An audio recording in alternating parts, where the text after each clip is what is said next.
Hello friends, आज हम बात करने वाले हैं यूजीसी नेट के क्राइटेरिया के बारे में। आपने कई जगह जो है चीज़ें देखी होंगी, 75% मार्क्स का जो है चीज़ें आ रही हैं और जो है कि एजुकेशन क्वालिफिकेशन में चेंजेस हुए हैं। तो जो जो चेंजेस हुए हैं हम उसको जो है बात करेंगे। देखो भाई, आपको ही पता है कि नेट का एग्ज़ाम जो है वो असिस्टेंट प्रोफेसर बनने के लिए या फिर आप जो है जेआरएफ क्वालिफाई करते हो ताकि आप पीएचडी कर सको और आपको जो है फेलोशिप मिल सके। ठीक है भाई, यही चीज़ें थी।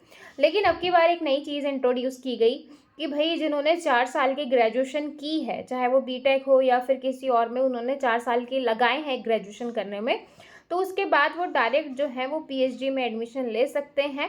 तो उसके लिए उनको जो है नेट का एग्ज़ाम क्वालिफाई करना पड़ेगा। ये चीज़ें जो है वो आपको देखने को मिली हैं। तो इससे पहले जब भी मास्टर वाले बच्चे जब नेट का फॉर्म भरते थे, चाहे वो फर्स्ट ईयर में भर सको या फिर लास्ट ईयर में, मतलब चाहे वो आपका फर्स्ट सेमेस्टर है या लास्ट सेमेस्टर, आप अगर मास्टर कर रहे हैं तो आप जो है नेट का फॉर्म भर सकते हैं। ठीक है भाई। तो उसके साथ जो है उसमें मांगा जाता है कि 55% आपके मार्क्स होने चाहिए अगर आपको नेट का एग्ज़ाम देना है तो। ठीक है भाई, अभी तक ये क्राइटेरिया था जनरल कैटेगरी वालों के लिए। और 50% मार्क्स होने चाहिए एससी एसटी ओबीसी कैटेगरी के लिए, 5% का वहाँ पे रिलैक्सेशन दिया जाता था। ठीक है भाई। तो ये जो क्वालिफिकेशन क्राइटेरिया है ये बिल्कुल सेम है, इसमें कुछ भी चेंज नहीं हुआ है। समझ आ रहा है? जो आपका पुराना क्राइटेरिया था कि भाई मास्टर होनी चाहिए, 50% मार्क्स होने चाहिए, 55% मार्क्स होने चाहिए, और जो आपकी रिजर्व कैटेगरी है उनको 5% का रिलैक्सेशन। ठीक है भाई।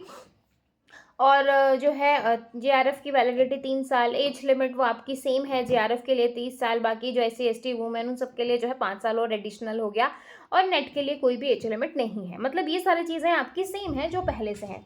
अब बात आता है चेंजेस की कि चेंजेस किसके लिए हैं। तो जो बच्चे अभी जिनका 8वां सेमेस्टर चल रहा है ग्रेजुएशन का और वो चाहते हैं कि भाई डायरेक्ट जो है हम भी अभी नेट का एग्ज़ाम दे लें और नेट का एग्ज़ाम दे के हम भी जो है पीएचडी कर लें, है ना। तो उसके लिए क्या है कि भाई आपके जो है 75% मार्क्स होने चाहिए ग्रेजुएशन में। अगर आपके 75% मार्क्स हैं तो फिर आप नेट का एग्ज़ाम दे सकते हैं। ये चीज़ आपको बहुत अच्छे से ध्यान देनी है। अगर आपके 75% हैं तो आप दे सकते हो। ठीक है भाई। और जो एससी एसटी और ओबीसी जो रिजर्व कैटेगरी में आते हैं उनको 5% का रिलैक्सेशन है, यानी कि अगर आपके 70% नंबर हैं तो आप जो है डायरेक्ट जो है ग्रेजुएशन के बाद नेट का पेपर देकर डायरेक्ट पीएचडी में एनरोल कर सकते हो।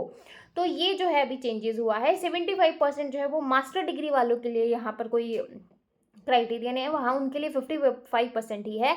लेकिन जिनको अभी 4 साल की जो डिग्री कर रहे हैं उनको जो है 75% या फिर 70% रिजर्व कैटेगरी। तो ये चेंजेस हुए हैं, ये आपको ध्यान देना है। अगर आपके इतने मार्क्स हैं तो आप जो है पीएचडी, आप जो है नेट का फॉर्म भर सकते हैं।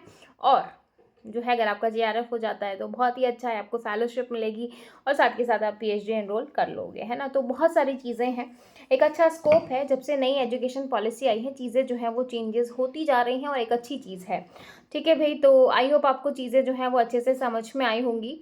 फिर भी अगर किसी बच्चे को कुछ डाउट हो रहा है या कुछ समझ में नहीं आ रहा है नेट को लेके, तो वो कमेंट सेक्शन में बता सकते हैं। बाकी जल्द ही आपका जो है कोर्स भी स्टार्ट होने वाला है। ये जो 10 यूनिट है ना, जो कंप्यूटर साइंस के, उनको मैं मैजिकल बनाने वाली हूँ। आपको ऐसा लगेगा कि इतना आसान सिलेबस। ठीक है। तो ये सारी चीज़ें हम जो है जब कोर्स आएगा तब आपको देख के पता चलेगा। ठीक है। तो आई होप आपको ये वीडियो अच्छी लगी तो फटाफट चैनल को लाइक कर दीजिए, चैनल पर नए हैं तो सब्सक्राइब कर लीजिए। फिर मिलेंगे नेक्स्ट वीडियो में, तब तक के लिए bye bye, take care, thank you.